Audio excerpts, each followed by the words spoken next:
जी कैफ 7 आज के लेक्चर का आगाज करते हैं। आज के लेक्चर में लेक्चर नंबर 7 है और हम स्टडी करने जा रहे हैं नया concept regulators of companies in Pakistan. इससे पहले हमने क्या कंसेप्ट पढ़े हुए हैं?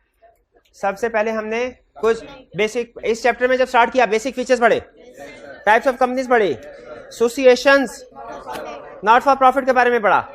आज रेगुलेटर्स के बारे में पढ़ रहे हैं, लेकिन पहले एसोसिएशन नॉट फॉर प्रॉफिट के क्वेश्चंस पढ़ने। टाइप ऑफ कंपनीज में थी ना एसोसिएशन नॉट फॉर प्रॉफिट, इसीलिए तो उसको डिटेल में स्टडी किया। तो उसके पास पेपर के क्वेश्चंस करें, प्रैक्टिस क्वेश्चन लीजिए। पहला question, Alfalah associates is an association of persons. It wants to register itself as a limited company but does not wish to include the word limited in its name. बताइए इसकी फरमाइश पूरी हो सकती है कंपनी नाम कैसे? एसोसिएशन नॉट फॉर प्रॉफिट के तौर पे इसकी रजिस्ट्रेशन हो जाए तब। In view of the provisions of Company Act 2017, you are required to explain the conditions that need to be satisfied before the Commission may issue it a license and allow it to dispense with the word limited from its name. Conditions बतानी है, जिससे पूछूंगा वही बताएगा। जी मेरे भाई आप बता दीजिए क्या कंडीशंस हैं? Capable of being formed as public limited company with which objects? Useful social objects, for example education, promotion of education, health, science, art, religion. ठीक है, और दूसरी condition prohibits payment of dividend to its members. तीसरा, applies its profits in promoting its objects. Fourth, objectives are not against national interest and law of Pakistan. पांचवा, memorandum और article shall be according with form specified bye commission. और एक छठी भी थी condition, commission में impose additional condition जो कि memorandum का हिस्सा बनाई जाएगी। Conditions clear? ठीक है, 5 कंडीशन याद है ना? वही पूछ रहे हैं, देखें क्वेश्चन पहचान लें, वही पूछ रहा है। ये कब आई कैप ने क्वेश्चन टेस्ट 2011 पुराना है, लेकिन आई कैप की बुक में है। ये नया क्वेश्चन आ गया। The licence of cancer research association issued under section 42। ये सेक्शन 42 क्या वाला? एसोसिएशन नॉट फॉर प्रॉफिट का of company act 2017 was revoked by the commission as the affairs of CRA were conducted in manner prejudicial to public interest. Public interest के खिलाफ matter चल रहे थे, commission ने क्या किया? उसका लाइसेंस रिवोक कर दिया, कैंसिल कर दिया। जब लाइसेंस कैंसिल कर, चल ठीक है, आगे क्या कहता है? Under company briefly discuss the effect of revocation of licence on CRA, its members and officers. बताइए लाइसेंस कैंसिल होने का इफेक्ट क्या होगा CRA पे? CRA ने क्या करना? अब stop operation, stop receiving donation, recovery कर सकती है। एक मिनट हरिए, कितने दिन के अंदर अंदर एसेट्स ट्रांसफर करते हैं similar company? Within 90 days of revocation of licence. और फिर ट्रांसफर के बाद 15 दिन के अंदर रजिस्ट्रार को इन्फॉर्म करना है, और रजिस्ट्रार अगर रिपोर्ट को एक्सेप्ट कर ले with in 30 days winding up proceeding start करनी है। और मेंबर्स और ऑफिसर्स पे क्या इफेक्ट होगा? 5 साल तक वो ट्रांसफरिंग कंपनी में कोई पोजीशन ऑफिसर डायरेक्टर के तौर पे होल्ड नहीं कर सकते, लेकिन ये 5 साल कब से काउंट होंगे? Transfer of assets. क्लियर? जी मेरे भाई। हाँ, ऑफिसर से मुराद एम्प्लॉइज है। एम्प्लॉइज भी, डायरेक्टर्स भी। एक जगह पे ना कंपनी लॉ में टर्म एक्सप्लेन की गई ऑफिसर, कहता है इससे मुराद चीफ एग्जीक्यूटिव भी हैं, डायरेक्टर्स भी, एम्प्लॉइज भी, और सारे भी, CFO वगैरह, CEO वगैरह सब शामिल है इसमें। नेक्स्ट, ये क्वेश्चन क्लियर है? नेक्स्ट, मैसर शरीर general hospital is a company registered as association not for profit. Commission revoked SGH licence on 13 January 2020 and order transfer of all its assets by 12 April 2020। SGH management transferred all the assets. अब देखिए order कब उन्होंने किया? Revoke किया 13 जनवरी। तो उसके बाद कितने दिन थे इनके पास ट्रांसफर करने? 90 डेज। ठीक है, तो उन्होंने 90 डेज का, जनवरी फरवरी मार्च, यानी तकरीबन 90 डेज बन जाते। SGH management transferred all the assets to good eye hospital another association not for profit on 3 April. उन्होंने 90 डेज से पहले ही ट्रांसफर कर दिए, तो पहले ट्रांसफर कर सकते हैं बिल्कुल 90 डेज के अंदर अंदर करने का। Required specify the period for which members and officers of SGH will not be eligible to hold any of. अच्छा, पहले जनरल प्रोविजन लिखनी है, फिर उसके बाद स्पेसिफिक डेट्स लिखनी है। जनरल प्रोविजन क्या है? 5 year from date of transfer of assets. यहाँ पे date of transfer of assets क्या है? 3 अप्रैल। इसका मतलब है इससे 5 साल बाद तक, यानी 2 अप्रैल 2025 तक। 2 अप्रैल 2025 तक ये गुड आई हॉस्पिटल में कोई ऑफिस होल्ड नहीं कर सकता। ऑफिस होल्ड करने का मतलब क्या है? किसी पोजीशन पे काम नहीं कर सकते। कोई एम्प्लॉय हो, सीएफओ, सीईओ, किसी पोजीशन पे काम नहीं कर सकते। चलिए, ये थे हमारे क्वेश्चंस, ये तो हो गए कंप्लीट जी। प्रोजेक्टर बंद कर दीजिएगा जी। अब इसके बाद चलते हैं हम अपने कंसेप्ट्स की तरफ। प्रीवियस लेक्चर में एक कंसेप्ट रह गया था, सिंगल मेंबर कंपनी वाला। सिंगल मेंबर कंपनी, ये रिमोट के पास है प्रोजेक्टर का। सिंगल मेंबर कंपनी का कंसेप्ट था। सिंगल मेंबर कंपनी कौन सी कंपनी होती है?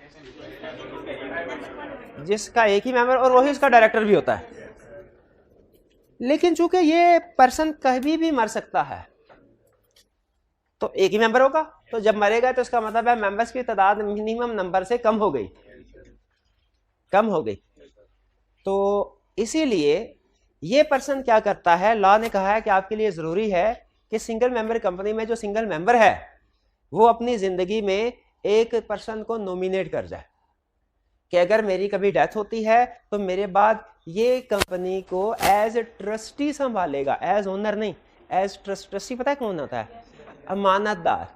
अमानत के तौर पे संभालेगा और मेरे जो कानूनी वारिसान है उनको ट्रांसफर कर देगा शेयर्स। सिंगल मेंबर कंपनी में सिंगल मेंबर ने नॉमिनेट करना है किसी एक पर्सन को एज ट्रस्टी। इसका काम क्या होता है ट्रस्टी का या नॉमिनेटेड पर्सन का? कि जब, अच्छा, ये पूरे चलते हुए बिजनेस में कभी नहीं आएगा, जब वो सिंगल मेंबर की डेथ हो जाती है तब आता है। और इसका मकसद क्या होता है कि कंपनी के फेज को संभाले एज ट्रस्टी और जल्द से जल्द सारे शेयर्स लीगल हेयर्स को ट्रांसफर कर दे वाली बात। अच्छा, यहां पे 3 पॉसिबिलिटीज है। नंबर 1, लीगल हेयर्स अगर हो ही ना, लॉ इसके बारे में साइलेंट है, मोस्ट प्रोबेबली उस सूरत में ट्रस्टी ही। दूसरा, अगर लीगल हेयर एक है और वो सिंगल मेंबर कंपनी का सिंगल मेंबर बन जाएगा। तीसरा ट्विस्ट, अगर वाली वारसान 2 है शेयर्स, तो याद रखें शेयर्स उनमें ट्रांसफर होंगे जो भी इक्वल है, और दोनों चूंकि मेंबर्स बन गए, मेंबर्स की तादाद 2 हो गई, तो ये अब सिंगल मेंबर कंपनी नहीं है, ये अब other than single member private company बन गई। ठीक है, ये private company other than single member. ये क्लियर हो गया? ये सिंगल मेंबर कंपनी का रूल। इसके अलावा कोई क्वेश्चन पूछना चाहते हो तो पूछें जी।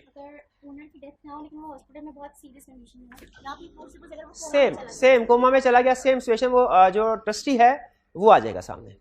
यानी कोई भी ऐसी रीजन हो जाए जिसकी वजह से सिंगल मेंबर उस बिजनेस को ना संभाल पाए, उसका ज़हनी तवाज़ुन खराब हो जाए, फॉर एग्जांपल कुछ और चीज़ों की वजह से, तो फिर वो ट्रस्टी इसी काम के लिए होता है, वो फिर बिजनेस को संभालेगा और सिमिलर रोल प्ले करेगा। नहीं, ट्रस्टी का लीगल हेयर्स में से होना जरूरी नहीं है जी। और भी क्वेश्चन?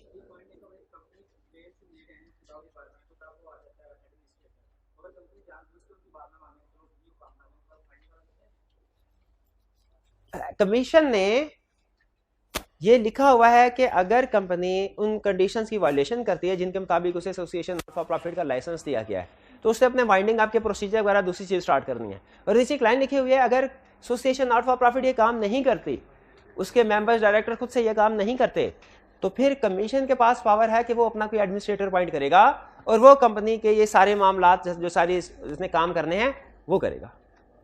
अगर कंपनी जानबूझ के ये स्टेप्स परफॉर्म नहीं करती कि वाइंडिंग अप से बच सके, तो फिर भी एडमिनिस्ट्रेटर जब अपॉइंट होगा आईसीसीबी की तरफ से, वो ये सारी जिम्मेदारियां पूरी करेगा। फिर एडमिनिस्ट्रेटर के अपॉइंट होने पे याद रखिएगा मैनेजमेंट टोटली जीरो हो जाती है। जैसे कभी अगर मार्शल लॉ लग जाए तो जितने भी एमएनएज वगैरह हैं, ये कि पार्लियामेंट है, ये क्या है, पार्क है। ठीक है, तो उसी तरह ये अगर एसईसी पे एडमिनिस्ट्रेटर अपॉइंट कर ले तो कंपनी के अंदर जितने भी ऑफिसर डायरेक्टर्स वगैरह ये क्या है, पार्क। अब सिर्फ उस एडमिनिस्ट्रेटर की ही बात चलेगी।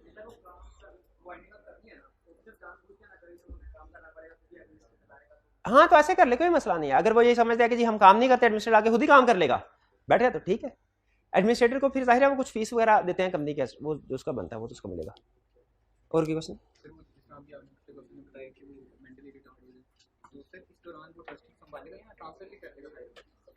देखिए वो लीगल इम्प्लीकेशंस हैं, उनके बारे में मुझे कुछ ज़्यादा नहीं पता कि एग्जैक्ट, अगर फ़र्ज़ कीजिए इनका क्वेश्चन ये है कि अगर ट्रस्टी जो ओनर है वो फ़र्ज़ कीजिए वो अनसाउंड माइंड का हो जाता है, तो क्या ट्रस्टी उसके बिजनेस को संभालेगा या उसको आगे ट्रांसफ़र कर देगा? देखिए ये लीगल कंसेप्ट है डिटेल के, कंपनीज एक्ट में इसके बारे में कुछ नहीं लिखा हुआ, ठीक है। मे भी किसी दूसरे लॉ में लिखा हो उसमें कि किसी खास सिचुएशन में वो सिर्फ बिजनेस को संभालेगा, आगे ट्रांसफर नहीं करेगा, लेकिन जब चांसेस बिल्कुल खत्म हो उसके ठीक होने के, फिर शायद उसे ट्रांसफर करने की भी इजाजत मिल जाती हो, वो कंपनी लॉ में नहीं लिखा जाए। ट्रस्टी, हाँ जी, क्या ट्रस्टी एक से ज्यादा हो सकते हैं? नॉर्मली एक ही होता है, लेकिन मेरा ख्याल है शायद हो सकते हैं, मेरा ख्याल एक ही होता है, नॉर्मली एक ही होता है। मैंने जितनी भी केस स्टडीज पढ़ी, एग्जाम्पल्स पढ़ी, उनमें एक ही ट्रस्टी है। और कोई क्वेश्चन? चलिए अब हम स्टडी करते हैं अपना फ्रेश कंसेप्ट। फ्रेश कंसेप्ट क्या है? देखिए अभी तक हमने क्या पढ़ा, हमने बेसिक कंसेप्ट पढ़े, टाइप्स ऑफ कंपनी पढ़ी, और एक टाइप ऑफ कंपनी को डिटेल में स्टडी किया। तो बेसिकली अगर देखा जाए तो हमें सिर्फ बेसिक कंसेप्ट्स ऑफ कंपनी अभी तक पढ़े हैं, टाइप्स ऑफ कंपनीज पढ़े हैं। अब हम जरा कंपनी का देखते हैं कि ये जो कंपनी है ये किसके इशारों पे चलेगी, ये किसके कहने पे चलेगी, इस पे कौन लोग हुक्मरानी करेंगे, किस किस का ऑर्डर, किस किस का हुक्म इसके ऊपर चलेगा। इनको कहते हैं रेगुलेटर्स। रेगुलेटर्स कौन सा है? जिनका हुक्म कंपनी पे चलता है, रेगुलेटर्स। ये रेगुलेटर्स है दो तरह के, पहले आपको ओवरव्यू दे दो फिर डिटेल में पढ़ेंगे। रेगुलेटर, ये गौर से सुनिएगा ये कंसेप्ट, रेगुलेटर्स है दो तरह के। किसके रेगुलेटर्स? कंपनी के। एक है एक्सटर्नल रेगुलेटर्स, एक्सटर्नल यानी बाहर की पार्टीज, और इंटरनल। बाहर की पार्टीज कौन कौन सी हैं? तीन। रजिस्ट्रार, SECP या जिसे कमीशन भी कहते हैं, या जिसे securities and exchange commission of Pakistan भी कहते हैं। रजिस्ट्रार, कमीशन और कोर्ट, हाई कोर्ट। कोर्ट के अगर कमीशन के साथ मामला गड़बड़ हो, तय ना पाए, तो कोर्ट में जा सकते, कोर्ट वाले कुछ ना कुछ फैसला कर देंगे। तीन parties external, registrar, SECP, court, ठीक है।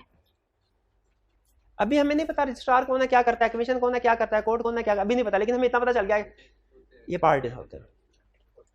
इंटरनल पार्टीज, इनको थोड़ा डिटेल में स्टडी करवाता हूं क्योंकि एक्सटर्नल थोड़ी देर बाद पढ़ना है। कंपनी के अंदर कौन सी पार्टीज है जो कंपनी को कंट्रोल करती हैं? दो, एक है मेंबर, एक है डायरेक्टर्स। ये है मालिकान, ये जो उनको रन करना है, एम्प्लॉइज, मैनेज करने वाले, ठीक है। बाज़ औक़ात मेंबर सीट डायरेक्टर भी हो सकते हैं। बहरहाल हम इनको सेपरेट पढ़ रहे हैं, मेंबर्स, डायरेक्टर। ये दो अथॉरिटीज हैं जो विद इन द कंपनी को मैनेज करते हैं। मेंबर्स कंपनी को कैसे चलाते हैं? कंपनी के बारे में फैसले करते हैं। फैसले कहाँ करते हैं? अपनी मीटिंग्स में। मेंबर्स की मीटिंग्स को क्या कहा जाता है? जनरल मीटिंग, ये ज़हन में रखें। मेंबर्स की मीटिंग्स को क्या कहा जाता है? General meeting, GNERAL, general meeting.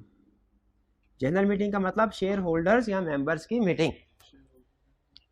Share holders की मीटिंग होगी, इसमें कुछ फैसले भी होंगे, जाहिर है, और वो फैसले कंपनी के बारे में होंगे।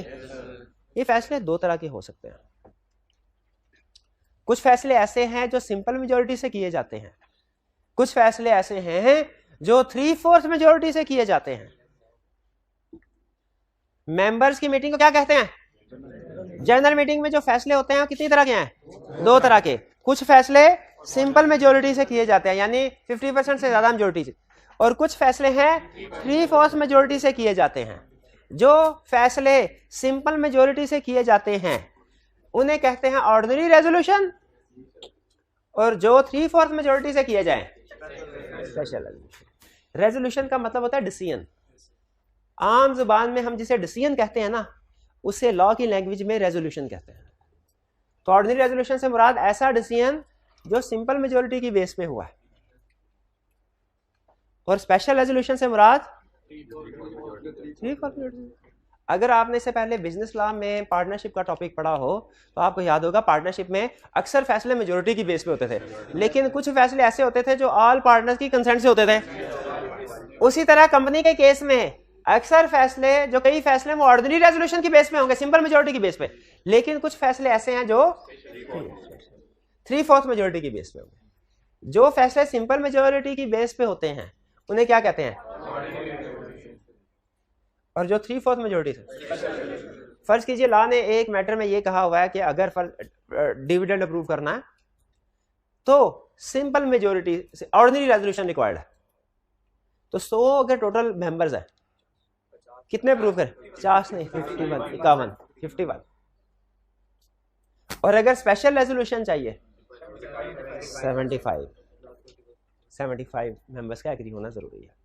तो ये है ऑर्डिनरी रेजोल्यूशन। और रेजोल्यूशन का मतलब क्या? डिसीजन जो कहाँ होगा? जनरल मीटिंग में।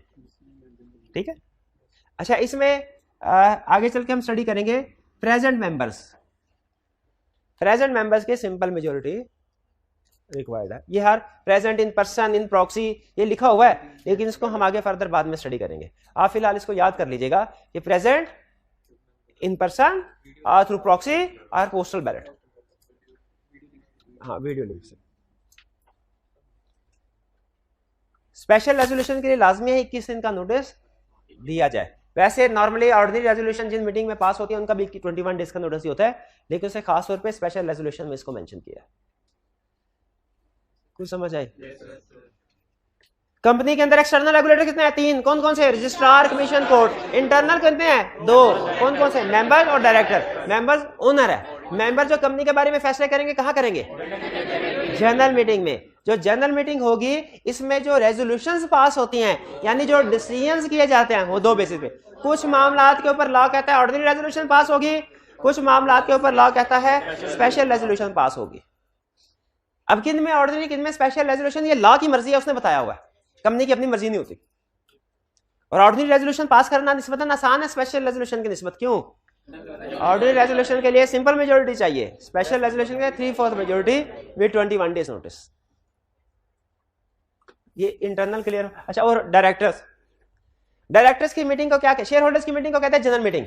डायरेक्टर्स की मीटिंग को क्या कहते हैं? बोर्ड मीटिंग या बीओडी मीटिंग भी कह सकते हैं, या डायरेक्टर्स मीटिंग भी कह सकते हैं, लेकिन नॉर्मली क्या कहते हैं? Board meeting. बोर्ड मीटिंग में जितने भी फैसले होते हैं वो सिंपल मेजोरिटी की बेस पे होते हैं। अच्छा, एक और चीज बता दूं, मेंबर्स की मीटिंग में डिफरेंट मेंबर्स होते हैं ना, किसी मेंबर के वोटिंग राइट्स कम होते हैं, किसी के ज्यादा होते हैं।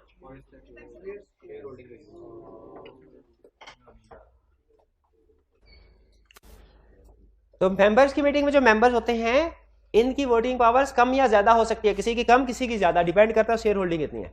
डायरेक्टर्स की मीटिंग में हर डायरेक्टर की वोटिंग पावर इक्वल होगी, सेम होगी, 1 होगी। डायरेक्टर्स की मीटिंग में जो डिसीजन होता है वो सिंपल मेजोरिटी की बेस पे होते हैं। हाँ, डायरेक्टर्स चूंकि डे टू डे बेसिस पे ऑफिस पे नहीं आते, इसीलिए ये अपना एक रिप्रेजेंटेटिव अपॉइंट कर दिया करते हैं, जिसे कहते हैं चीफ एग्जीक्यूटिव। तो चीफ एग्जीक्यूटिव डायरेक्टर्स के बिहाफ पे डे टू डे बेसिस पे कंपनी को रन करता है। डायरेक्टर्स हर महीने, 2 महीने, 3 महीने बाद आके चीफ एग्जीक्यूटिव से हिसाब किताब ले लेते हैं उसका। तो बताइए, डायरेक्टर्स ऊपर पोजीशन पे है या चीफ एग्जीक्यूटिव? बताइए, आगे चल के एक टॉपिक हम स्टडी करेंगे, removal of director and chief executive. बताइए, क्या डायरेक्टर चीफ एग्जीक्यूटिव को रिमूव कर सकते हैं? क्या चीफ एग्जीक्यूटिव डायरेक्टर को रिमूव कर सकता है? क्या डायरेक्टर दूसरे डायरेक्टर को रिमूव कर सकता है? चीफ एग्जीक्यूटिव को कौन रिमूव कर सकता है? डायरेक्टर्स को कौन रिमूव कर सकता है? मेंबर। शाबाश। मेंबर्स को कौन कर? कोई नहीं, वो शेयर होल्डिंग है। इंटरनल क्लियर हो गया। अब आते हैं एक्सटर्नल की तरफ। कितनी अथॉरिटीज हैं? कौन कौन सी? And court. अब हम स्टडी करेंगे रजिस्ट्रार की पावर एंड ड्यूटीज क्या है, फंक्शंस क्या है, कमीशन के पावर एंड ड्यूटीज फंक्शंस क्या है, और कोर्ट की power and duties and functions क्या है। 3, रजिस्ट्रार, कमीशन, ऐसे। अच्छा, एक चीज ध्यान में रखिएगा, कमीशन एक ऑर्गेनाइजेशन है, रजिस्ट्रार इसके अंदर बैठा हुआ एक ऑफिशियल है। जैसे मैं आपसे कहूं एक यूनिवर्सिटी और वाइस चांसलर, फर्क है ना? यूनिवर्सिटी एक पूरी ऑर्गेनाइजेशन है और वाइस चांसलर एक पर्सन। और सम टाइम होता है रजिस्ट्रार, जो कि यूनिवर्सिटी के मामलात को शायद देखता है, एग्जाम्स वगैरह और इस तरह की चीजें। ऐसे ही है ना? आप नहीं पढ़े वैसा? अच्छा, मैं भी गया था 2-3 हफ्ते के लिए यूनिवर्सिटी, और बड़ी मशहूर यूनिवर्सिटी थी वो, जितना पंजाब यूनिवर्सिटी वो जितना 2-3 हफ्तों में पढ़ाते, मैंने कहा इतना तो मैं 3 घंटों में पढ़ लेता हूँ। उस वक्त मैं सीए शुरू कर चुका था, मैंने एमकॉम साथ स्टार्ट किया और साथ ही सीए भी स्टार्ट किया था। तो सीए में तो आदत होती थी पढ़ने की, वो मैंने कहा वो इतना तो 1 दिन में मैं पढ़ लेता, उधर 2 हफ्ते हो गए चैप्टर खत्म ही नहीं हो रहा। मैं बाय बाय करके मैंने कहा मैंने नहीं पढ़ता इधर। तो बहरहाल तो रजिस्ट्रार नहीं, अगर आप चार्टर्ड अकाउंटेंट हैं तो आपको इक्विवेलेंट सर्टिफिकेट मिलता है एमकॉम के इक्विवेलेंट। तो मैंने वो छोड़ दिया था एमकॉम, लेकिन इसके बावजूद भी एमकॉम का इक्विवेलेंट सर्टिफिकेट पड़ा हुआ मेरे पास। चलिए आगे चलते हैं। रजिस्ट्रार, कमीशन और कोर्ट। रजिस्ट्रार कौन है? कमीशन एक ऑर्गेनाइजेशन, उसके अंदर बैठा हुआ एक ऑफिसर, जिसका काम क्या है? इसका सबसे बड़ा काम एक ही है जिसकी वजह से इसका नाम पड़ा है, क्या? कंपनीज को रजिस्टर करना, रजिस्टर कर। यूं समझ लीजिए कंसेप्ट बिल्ड करने के लिए ये सबऑर्डिनेट है और ये इसका बॉस है, ठीक है? ये इस्लामाबाद में होता है, ये जगह जगह होता है, मतलब इसके सब ऑफिसेज हैं, सब ऑफिसेज में ये बैठा होता है। अच्छा, रजिस्ट्रार क्या है? जिसका काम है कंपनीज को रजिस्टर करना। रफ कंसेप्ट बताता हूं आपको, रफ कंसेप्ट। कंपनी से रिलेटेड जो day to day routine nature के मामलात होते हैं उन्हें कौन डील करता है? रजिस्ट्रार। और कंपनी से रिलेटेड जो सेंसिटिव, क्रिटिकल, ज्यादा इंपॉर्टेंस वाले मामलात होते हैं उन्हें कौन डील करता है? SSC, commission. और अगर कभी कंपनी का और कमीशन का झगड़ा हो जाए, कमीशन के फैसले से कंपनी मुतमिन नहीं है, तो कोर्ट में जा सकते हैं, उस सूरत में कोर्ट आता है। ज्यादातर हमारा जो, वैसे तो वास्ता पूरे सिलेबस में हमारा 3 से पढ़ा करेगा, तो यूं समझिए एक तरह से मैं आपको आपके सिलेबस का ओवरव्यू करवा रहा हूं, पूरे सिलेबस का ओवरव्यू एक तरह से, क्योंकि ये जो कंसेप्ट्स डिस्कस हो रहे हैं ये आगे चल के मुख्तलिफ चैप्टर्स में आएंगे। इनमें चैप्टर 1 के भी कंसेप्ट्स हैं और लास्ट चैप्टर 12 है ना, चैप्टर 12 के भी कंसेप्ट्स, हर चैप्टर में दरमियान में से भी कुछ कुछ कंसेप्ट्स हैं। तो ये एक तरह से यूं समझिए कि आपको पूरा सिलेबस का ट्रेलर दिखाने लगे हम। रजिस्ट्रार के फंक्शंस क्या है? सबसे पहला काम क्या है रजिस्ट्रार का? रजिस्टर करना कंपनी को। कंपनी को रजिस्टर करने का मतलब होता है कंपनी के मेमोरेंडम ऑफ एसोसिएशन और आर्टिकल्स ऑफ एसोसिएशन को रजिस्टर करना, क्योंकि लॉ एक जगह पे लिखता है registration of memorandum is equal to registration of a company. तो रजिस्ट्रार का पहला और सबसे बड़ा ऑब्जेक्टिव क्या है? मेमोरेंडम और आर्टिकल को रजिस्टर करना। रजिस्टर हो जाए तो एक सर्टिफिकेट इशू करना, सर्टिफिकेट ऑफ इनकॉर्पोरेशन, जो इस बात का सबूत है कि कंपनी इनकॉर्पोरेट हो चुकी है। जिस तरह हम नेचुरल पर्सन का बर्थ सर्टिफिकेट होता है ना, उसी तरह आर्टिफिशियल पर्सन का भी बर्थ सर्टिफिकेट होता है, जिसे क्या कहते हैं? Certificate of incorporation. ये ध्यान में रखिएगा, सर्टिफिकेट ऑफ इनकॉर्पोरेशन के ऊपर एक डेट होती है, कंपनी का नाम, पता वगैरह टाइप लिखा होता है, लेकिन एक डेट होती है। और लीगल पॉइंट ध्यान में रखिएगा, इस डेट से पहले कंपनी एग्जिस्ट नहीं करती, इस डेट की बात करती है। एक जगह पे उसने कहा कि कंपनी ने अपना सर्टिफिकेट ऑफ इनकॉर्पोरेशन मिला उसको 20 तारीख को, उससे पहले कुछ लीगल मामलात में वकीलों से हेल्प ली गई थी, उनकी फीस अदा नहीं की गई, क्या कंपनी लायबल है वो फीस अदा करने के लिए? हमने कहा नहीं, इसलिए कि जो कॉन्ट्रैक्ट कंपनी के पैदा होने से पहले हुआ, कंपनी उसके लिए लायबल कैसे हो सकती है? जिस कॉन्ट्रैक्ट में कंपनी एक पार्टी ही नहीं है, चाहे वो उसी के लिए किया गया हो, ठीक है, उसके लिए कंपनी लायबल नहीं। कंपनी किन कॉन्ट्रैक्ट के लिए लायबल होगी? जो इसकी इनकॉर्पोरेशन के बाद उसके नाम से किए गए हों। तो रजिस्ट्रार का सबसे पहला, सबसे बड़ा ड्यूटी क्या है? मेमोरेंडम और आर्टिकल रजिस्टर करना और सर्टिफिकेट ऑफ इनकॉर्पोरेशन इशू करना। दूसरा, कंपनी का नाम रखना है। अच्छा, किसी नेचुरल पर्सन का नाम रखना हो, किसी से अप्रूवल लेने की जरूरत होती है, जो भी आपका दिल करे शुभ सा नाम रख लीजिए। लेकिन कंपनी का, अच्छा नेचुरल पर्सन में अगर एक बंदे ने नाम रखा है, क्या दूसरा नाम रख सकता है कोई दूसरा?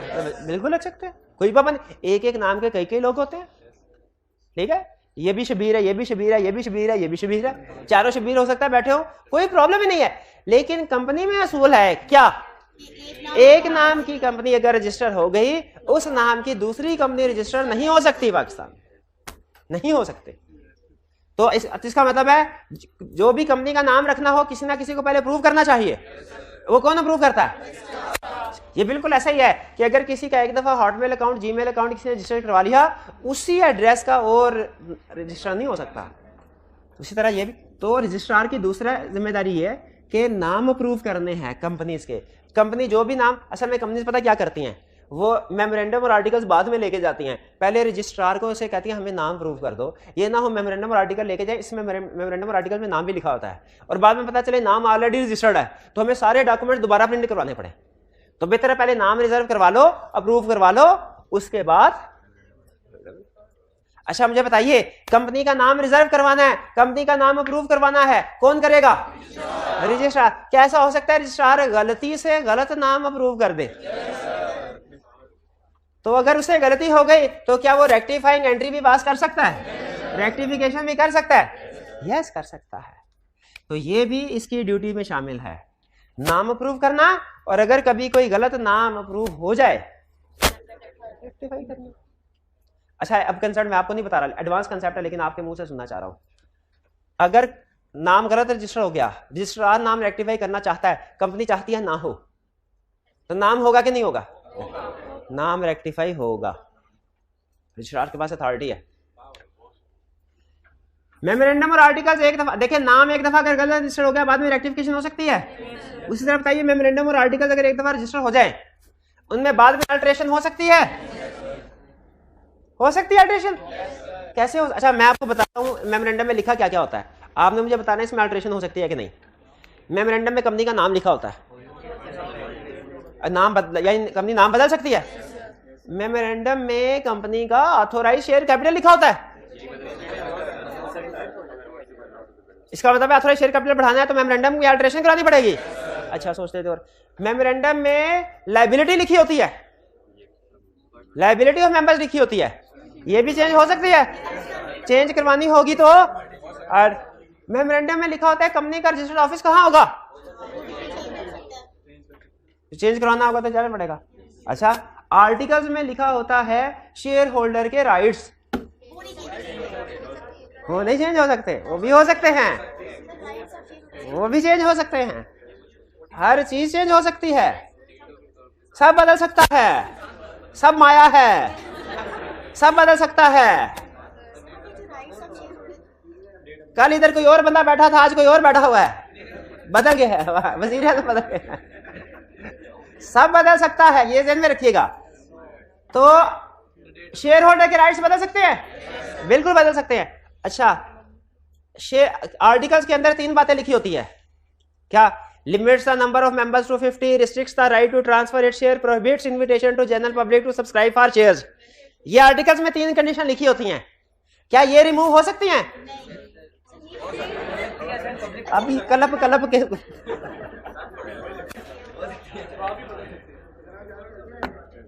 मैं याद करके आया हूँ, मेरी बहन को रोजा लग रहा होगा, मैं याद करके आया हूँ। हाँ प्राइवेट, इसका मतलब ये हुआ कि प्राइवेट कंपनी से पब्लिक कंपनी में भी कन्वर्ट हो सकती है। शाबाश शाबाश। तो प्राइवेट कंपनी से अगर पब्लिक कंपनी में कन्वर्ट करना है तो क्या करना होगा? शाबाश, आर्टिकल्स के अंदर तीनों कंडीशन रिमूव कर दें, इनको उड़ा दें। भाई क्लियर हो गया? अब ये बातें समझ आ रही है आपको कि रजिस्ट्रार ने और आर्टिकल को रजिस्टर करना है और सर्टिफिकेट ऑफ इनकॉर्पोरेशन इशू करना है। फिर रजिस्ट्रार की ड्यूटी में शामिल है कंपनी का नाम अप्रूव करना और अगर गलत नाम रजिस्टर है उसको रेक्टिफाई करना। फिर रजिस्ट्रार की जिम्मेदारी है कि अगर कंपनी ने मेमोरेंडम या आर्टिकल्स में अल्टरेशन करवानी हो तो वो भी करवा, और वो अल्टर करेगा। इसका मतलब है मेमोरेंडम और आर्टिकल्स में अल्टरेशन करवानी हो किसके पास जाना है? To issue certificate of commencement of business. अच्छा मुझे ये बताइए कि एक है बर्थ सर्टिफिकेट जो इस बात का सबूत है क्या क्या पैदा हो गए कि नहीं, इस बात लीगल सबूत है, प्रूफ है इस बात का। एक है आईडी कार्ड जो 18 साल की उम्र में बनता है, ठीक है, जो इस बात का सबूत है कि अब आप बड़े हो गए, समझदार हो गए हैं, कुछ ऐसे लीगल काम जो आप पहले नहीं कर सकते थे अब कर सकते हैं, अब कर सकते हैं।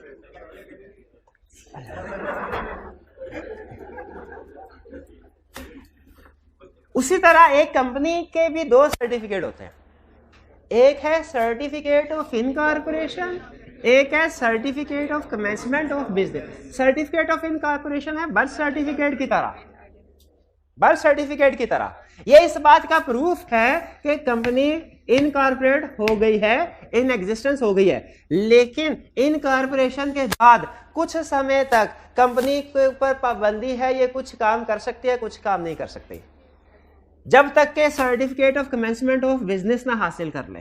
जब company certificate of commencement of business हासिल कर लेगी, उसके बाद सारे लीगल काम कर सकती है। यानी सर्टिफिकेट ऑफ इनकॉर्पोरेशन के बाद और certificate of commencement of business से पहले कुछ लीगल काम कंपनी कर सकती है और कुछ लीगल काम कंपनी नहीं कर सकती। लेकिन certificate of commencement of business के बाद कंपनी हर लीगल काम कर सकती है। तो सर्टिफिकेट ऑफ इनकॉर्पोरेशन और certificate of commencement of business फर्क समझ आया? फर्क समझ आया तो मुझे बताइए, पहले कौन सी डॉक्यूमेंट बनती है? सर्टिफिकेट ऑफ, और बाद में सर्टिफिकेट ऑफ कमेंसमेंट। शाबाश। तो फिर मुझे बताइए, रजिस्ट्रार ने तो करना होता है सर्टिफिकेट ऑफ इनकॉर्पोरेशन, तो कमीशन ने क्या इशू करना होता है? कमेंसमेंट। गलत है। और कमेंसमेंट ऑफ बिजनेस रजिस्ट्रार ने शुरू करना होता है। यार ऐसे ना करें, रजिस्ट्रार के नीचे पढ़ा रहा हूँ कमीशन। ये गलती आप पेपर में करते हैं। जो रजिस्ट्रार के करने वाला काम होता है वो कमीशन से करवा लेते हैं, और जो कमीशन से करवाने वाला काम होता है वो रजिस्ट्रार से करवा लेते हैं। तो ये नहीं करना। To receive various notices or document. Company और रजिस्ट्रार के साथ रूटीन नेचर की कम्युनिकेशन होती है। जैसे कंपनी के लिए जरूरी है क्या कि जब कभी मीटिंग का नोटिस शेयर होल्डर्स को भेजे, रजिस्ट्रार को भी भेज दे। कंपनी के लिए जरूरी है क्या जब कभी फाइनेंशियल स्टेटमेंट शेयर होल्डर्स को भेजे तो रजिस्ट्रार को भी भेज दे।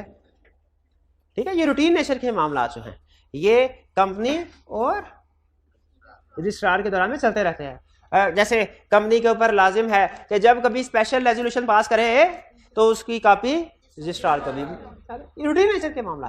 तो रूटीन लाइफ में रजिस्ट्रार और कंपनी के दौरान वेरियस डॉक्यूमेंट्स और नोटिसेस शेयर होते रहते हैं।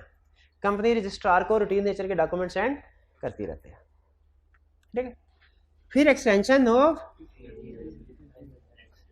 Annual general meeting. General meeting आपको पता क्या होती है? शाबाश, शेयर होल्डर्स की मीटिंग। शेयर होल्डर की मीटिंग के डिफरेंट टाइप्स हैं। एनुअल जनरल, जो एक मीटिंग हुआ है जो हर साल होती है, एनुअल जनरल मीटिंग, और दो मीटिंग्स हैं जो हर साल नहीं होती, कभी कभार होती हैं। उन्हें हम कुछ और कहते हैं, उन्हें हम एनुअल जनरल मीटिंग नहीं कहते। तो जनरल मीटिंग की कितनी टाइप्स हैं? 3 टाइप्स हैं। एक वो मीटिंग जो हर साल होती है उसे क्या कहते हैं? एनुअल जनरल मीटिंग या एजीएम। एक वो मीटिंग जो कभी कभार होती है उसे कहते हैं एक्स्ट्रा ऑर्डिनरी जनरल मीटिंग। और एक वो मीटिंग जो जिंदगी में सिर्फ एक बार होती है, कंपनी की जिंदगी में सिर्फ एक बार होती है, वो होती है स्टैट्यूटरी मीटिंग। Statutory meeting. लेकिन हम किस मीटिंग की बात कर रहे हैं? जो हर साल होती है। अच्छा, कंपनी की मर्जी है, जब मर्जी कंडक्ट करवा लें, या लाने कोई टाइम दिया होगा? शायद जैसे 4 महीने दिए हो कि कंपनी के लिए जरूरी है अपना ईयर एंड खत्म होने के 4 महीने के अंदर अंदर एजीएम कंडक्ट करवाए। कंपनी के लिए जरूरी है कि अपना ईयर एंड खत्म होने के 4 महीने के अंदर अंदर, ईयर एंड क्या होता है? जैसे 30 जून है या 31 दिसंबर है, आसानी के लिए हम 31 दिसंबर के एग्जांपल लेके चला करेंगे पूरे सिलेबस में। कंपनी का ईयर एंड 31 दिसंबर है, इसका मतलब है इसने 4 महीने या 120 दिन कर लें।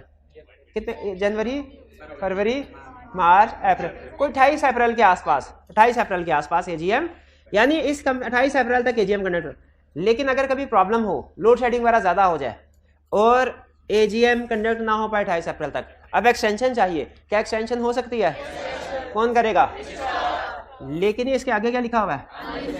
मतलब अनलिस्टेड कंपनी की एजीएम में एक्सटेंशन चाहिए तो वो करेगा रजिस्ट्रार, और अगर लिस्टेड की चाहिए तो देखते हैं एससीसीबी में लिखा हुआ कि नहीं लिखा हुआ। 6, हाँ, extension of AGM listed company. Unlisted इधर, लिस्टेड उधर। अब एग्जाम में लिस्टेड पूछेगा, आप कहेंगे रजिस्ट्रार के पास जाओ एक्सटेंशन लेने के लिए। अनलिस्टेड पूछेगा, आप कहेंगे कमीशन के पास जाओ। कहेंगे ना? कहेंगे, आप कहेंगे। To call officer for information and explanation. अगर रजिस्ट्रार को इतला मिले कि कोई मनी लॉन्ड्रिंग हो रही है, तो जैसे एफआईए वगैरह एजेंसी के पास अथॉरिटी होती है ना, दफ्तर पे छापा मार लेते हैं। ठीक है, दफ्तर पे छापा मार लेते, ऑफिसर से इन्वेस्टिगेशन करते हैं और ज़रूरत पड़े तो सारा बुक सीज करके साथ ले जाते हैं। यही सारी पावर रजिस्ट्रार के पास भी हैं। अगर उसे पता चले कि कंपनी कोई गड़बड़ में इन्वॉल्व है, फ्रॉड में, तो रजिस्ट्रार के पास पावर्स है क्या, वो ऑफिसर्स को बुला के उनसे इन्वेस्टिगेशन, इंफॉर्मेशन, एक्सप्लेनेशन ले सकता है कि भाई क्या चल रहा है कंपनी में।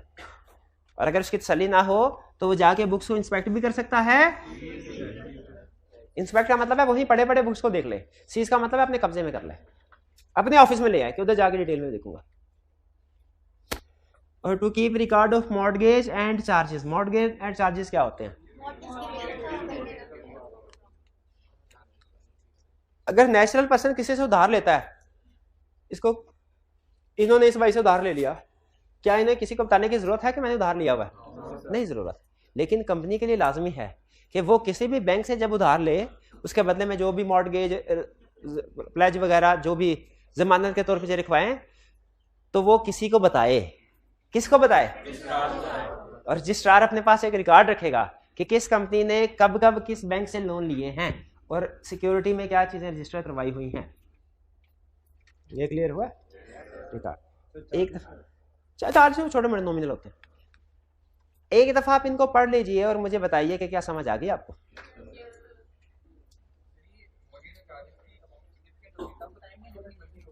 नहीं, मॉर्टगेज एंड चार्जेस की जितनी अमाउंट हुई होगी ना, यानी जितनी रजिस्ट्रेशन, जितने का लोन बैंक से लिया होगा, जितने की सिक्योरिटीज लिखवाई होंगी, वो बनाए, वो लिखवाएंगे, वो रजिस्टर करवाएंगे। इसके साथ आगे चल के हम पढ़ेंगे जो लोन एग्रीमेंट होता है ना बैंक का, उसकी कॉपी लगती है सबूत के तौर पे कि ये जो भी एंट्रियां करवाई जा रही हैं मॉर्टगेज एंड चार्जेस में, ये ठीक है। जी हाँ, ये पावर एक्सरसाइज करने के लिए उसे कमीशन से अप्रूवल की जरूरत पड़ती है, बुक्स को सीज करने के लिए रजिस्ट्रार को। रजिस्ट्रार अभी एक्सेप्शन की तरफ ना जाए, 21 दिन से कम का नोटिस दिया जा सकता है, ये एक्सेप्शन है उसकी। लेकिन अभी फिलहाल आप इतना ध्यान में रखने कि स्पेशल रेजोल्यूशन वो रेजोल्यूशन होती है जो 3/4 मेजोरिटी से पास की जाती है और 21 डेज का नोटिस दिया जाता है। ठीक है, 3/4 मेजोरिटी के आगे जो लिखा है प्रेजेंट, इन पर्सन और प्रॉक्सी और थ्रू पोस्टल बैलेट, ये रटे वाली लाइन है। और फिर जो एक्सेप्शन है ये कि 21 दिन से कम का भी नोटिस दिया जा सकता है प्रोवाइडेड ऑल मेंबर्स एग्री करें, ये भी रटे वाली लाइन है। ठीक है, अभी नहीं समझाना, रटा लगा सकते हैं तो लगा लें, वो अच्छी बात है, रटा लगाने से नहीं रोक रहा, लेकिन अभी इन दोनों पॉइंट्स को समझना नहीं है। एक्सेप्शन वाली बात को कि 21 दिन से कम का नोटिस भी दिया जा सकता है, और दूसरी किस बात को? प्रेजेंट इन पर्सन और प्रॉक्सी और पोस्टल बैलेट वाली बात को। सिर्फ नंबर पे याद रखें, सिंपल मेजोरिटी है कि 3/4। जी, और कोई क्वेश्चन? क्या इनकॉर्पोरेशन के बाद बिजनेस स्टार्ट नहीं कर सकते? कुछ एक्टिविटीज कर सकते हैं, कुछ नहीं कर सकते। कुछ एक्टिविटीज कर सकते हैं, कुछ नहीं कर सकते, लेकिन certificate of commencement of business के बाद हर एक्टिविटी कर सकते हैं।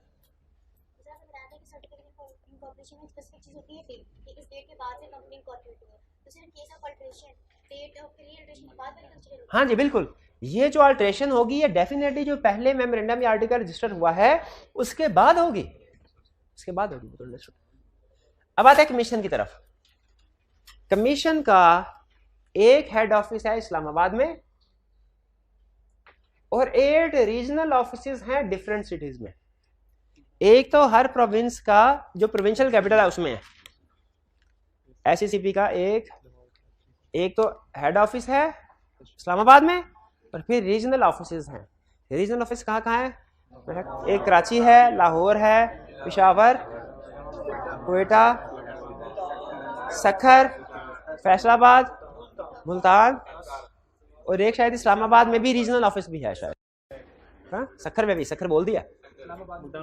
इस्लामाबाद में रीजनल ऑफिस भी है ना, हेड ऑफिस भी है और रीजनल ऑफिस भी है, तो ये इसके ऑफिसेज है।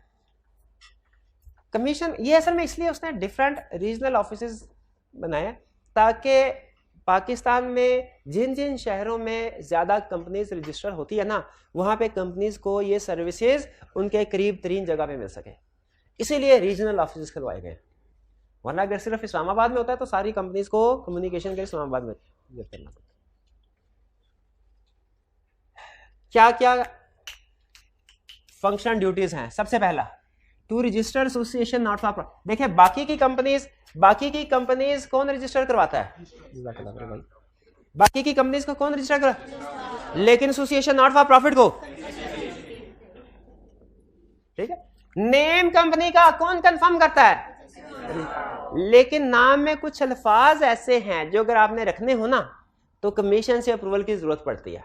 फॉर एग्जाम्पल ऐसा नाम जो गवर्नमेंट के साथ कोई कनेक्शन जोड़ता हो आपका, ठीक है, गवर्नमेंट के साथ, जैसे नेशनल बैंक ऑफ पाकिस्तान नाम से पता चलता है ना आपको कि ये नेशनल, इसका गवर्नमेंट से कोई ताल्लुक है, इसकी इजाजत दी है। लेकिन अगर आप स्टेट बैंक ऑफ पाकिस्तान है, लेकिन अगर आप यूं कहे state steel cement company, state steel company, ओ जी हाँ, तो आर्मी भी गवर्नमेंट की है। तो इसी तरह कुछ नाम, कुछ अल्फाज अगर आप कंपनी के नाम के साथ जोड़ना चाहते हैं, उसके लिए खास नाम कमीशन की जरूरत पड़ेगी। यानी अगर आपने रेगुलर नाम रखना है ना अपनी कंपनी का तो डायरेक्ट रजिस्ट्रार के पास जाए, लेकिन अगर आपने कोई स्पेशल नाम रखना है जो गवर्नमेंट के साथ आपका कनेक्शन शो करवाता हो तो फिर कमीशन से पहले अप्रूवल लेंगे, फिर रजिस्ट्रार के पास अप्रूवल लेके जाके कहेंगे अब रजिस्टर कर दो। रजिस्ट्रार अप्रूवल देखेगा तो रजिस्टर कर देगा, बताएं। लेकिन ये जहन में रखिएगा, ये अप्रूवल हर एक को नहीं मिलती, ये सिर्फ गवर्नमेंट के इदारों को ही मिलती है जो कंपनी के तौर पर रजिस्टर होना चाहते हैं। आप अगर चाहते हैं ना स्टेट बैंक ऑफ पाकिस्तान की तरह कोई इस तरह का नाम रख लें तो नहीं रखा जा सकता, ठीक है। जैसे नॉर्मली वर्ड अथॉरिटी जो होता है ये गवर्नमेंट ऑर्गेनाइजेशन के साथ के नाम के साथ बोला जाता है। आई कि आपने क्वेश्चन में पूछ लिया कि आप एक कंपनी रजिस्टर कराना चाहते हैं कैंसर रिसर्च अथॉरिटी, बताइए कमीशन से अप्रूवल की जरूरत है कि नहीं? सह जाता है, क्योंकि लफ्ज अथॉरिटी ऐसा नाम है जो कि गवर्नमेंट के साथ कनेक्शन को शो करवा रहा है कि जैसे गवर्नमेंट ऑर्गेनाइजेशन है कोई। फिर to confirm change in registered office class of memorandum. अभी मैंने आपको मेमोरेंडम के कुछ एग्जांपल्स बताई कि मेमोरेंडम में क्या क्या लिखा होता है। क्या आपको याद है क्या क्या बातें बताई? Name, share capital, liability, registered office, शाबाश, हाँ जी।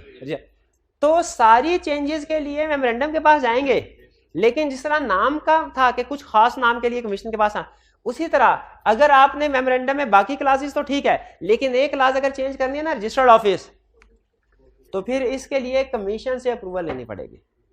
कमीशन से अप्रूवल लेके फिर वो रजिस्ट्रार के पास जाएंगे और उसे कहेंगे सर अब ये रजिस्टर्ड ऑफिस क्लास चेंज कर दे। अच्छा, मेमोरेंडम में बाकी की क्लासेस अगर चेंज करनी है ना उसके लिए कमीशन की अप्रूवल की जरूरत नहीं है, लेकिन रजिस्टर्ड ऑफिस क्लास चेंज करनी है कमीशन की अप्रूवल की जरूरत है। क्लियर हो गया ये? फिर इसके बाद to listen appeal against decision of registrar, registrar के फैसले के खिलाफ कंप्लेन है तो अपील सुनेगा कौन? To approve prospectus for issue.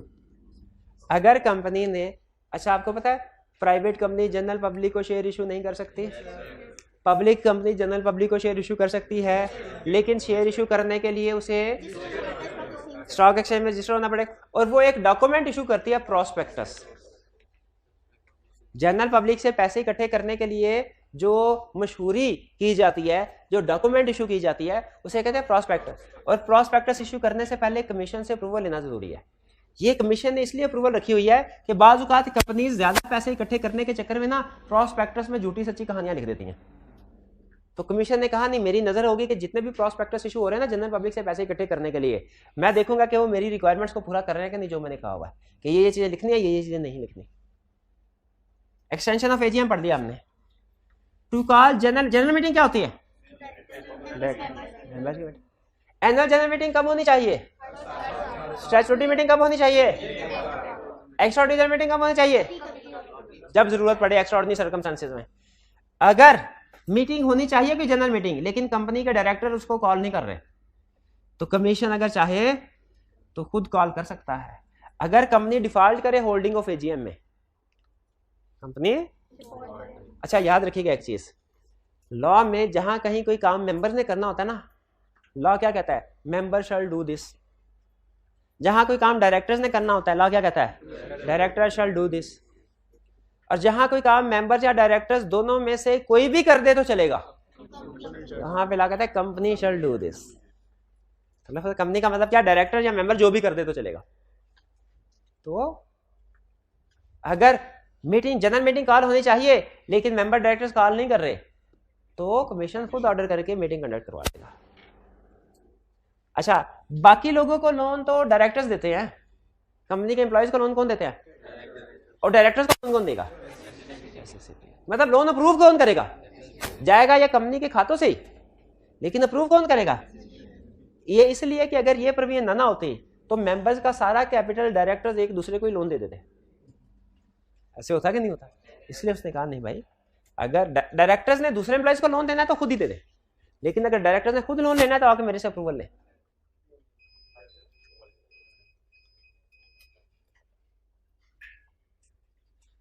Ready? चल रहा कैमरा? चल रहा? Okay, approve loan to directors. Clear हो गया जी? अच्छा, इसका मतलब ये हुआ हमने रजिस्ट्रार की पावर पढ़ ली। अब किसकी आगे? कोर्ट की पावर का तो क्या ही कहना, कोर्ट जो चाहे कर सकती है, कोर्ट जो। लेकिन हमारे कंपनी लॉ में, हमारे सिलेबस के अंदर तीन चीजें हैं जो कोर्ट कर सकती है। और भी एक काम है वाइडिंग का पाला, वो भी कोर्ट कर सकती है, वाइडिंग का पाला वो भी कर सकती है। लेकिन मैंने वो एग्जांपल नहीं यहाँ पे लिखी एक खास रीजन की वजह से। ये तीनों एग्जांपल मिलते, इनकी सिचुएशन मिलते जुलते हैं। कोर्ट अगर चाहे तो नल एंड वाइड करार दे सकती है कि इलेक्शन को, कौन से इलेक्शन को, जो उनकी मर्जी है। लेकिन हमारे कंपनी लॉ के सिलेबस की हद तक डायरेक्टर्स इलेक्शन। कोर्ट चाहे तो नल एंड वाइड करार दे सकती है जिस मर्जी मीटिंग और उसकी प्रोसीडिंग्स को, लेकिन हमारे सिलेबस की हद तक जनरल मीटिंग और इसकी प्रोसीडिंग्स है। ठीक है? हाँ ठीक है। शेयर होल्डर के राइट्स को वेरी किया जा सकता है, बिल्कुल किया जा सकता है। लेकिन अगर कोई शेयर होल्डर नाराज है, ओके, मैंने शेयर होल्डर के राइट्स को वेरी नहीं करना था, तो वो कोर्ट के पास जाए तो कोर्ट क्या कर सकती है? Null and void. किस रेजोल्यूशन को नल एंड वाइड करा दे सकती है? किसी भी रेजोल्यूशन को, किसी भी। लेकिन हमारे सिलेबस की हद तक शेयर होल्डर के राइट्स को वेरी करने की रेजोल्यूशन को नल एंड वाइड करार दे सकती है। वेरी क्लियर हुआ? ये तीन एग्जांपल्स हैं, रखे कि मैंने खास, हालांकि आगे एक वाइंडिंग अप की एग्जांपल भी है, लेकिन मैंने खास रीजन की वजह से वाइंडिंग अप वाली बात नहीं की। वाइंडिंग अप वाले चैप्टर में भी कोड आता है, लेकिन वो खास नहीं, क्योंकि ये सारे ना मिलते जुलते। ये आपने एक कंसेप्ट याद कर लिया ना तो समझने तीनों याद कर लिया। इसलिए तीनों कि कोर्ट के पास कौन कौन सी पावर्स हैं? इलेक्शन ऑफ, अच्छा ये नहीं याद करना ये 1 2 3, बल्कि पहले ये याद करना है कि इनको नल एंड वाइड करार दिया जा सकता है, 1 इसको, 2 इसको, 3 इसको। क्लियर हो गया? अच्छा, ये था हमारा लर्निंग ऑब्जेक्टिव 3। इसके एंड में देखिए लर्निंग क्वेश्चंस हैं, क्वेश्चन आप, चलिए क्वेश्चन आए तो ये आपकी होम असाइनमेंट है आज के। ठीक है जी, चलिए आज का लेक्चर यहाँ पे खत्म करते हैं हम। अल्लाह हाफिज।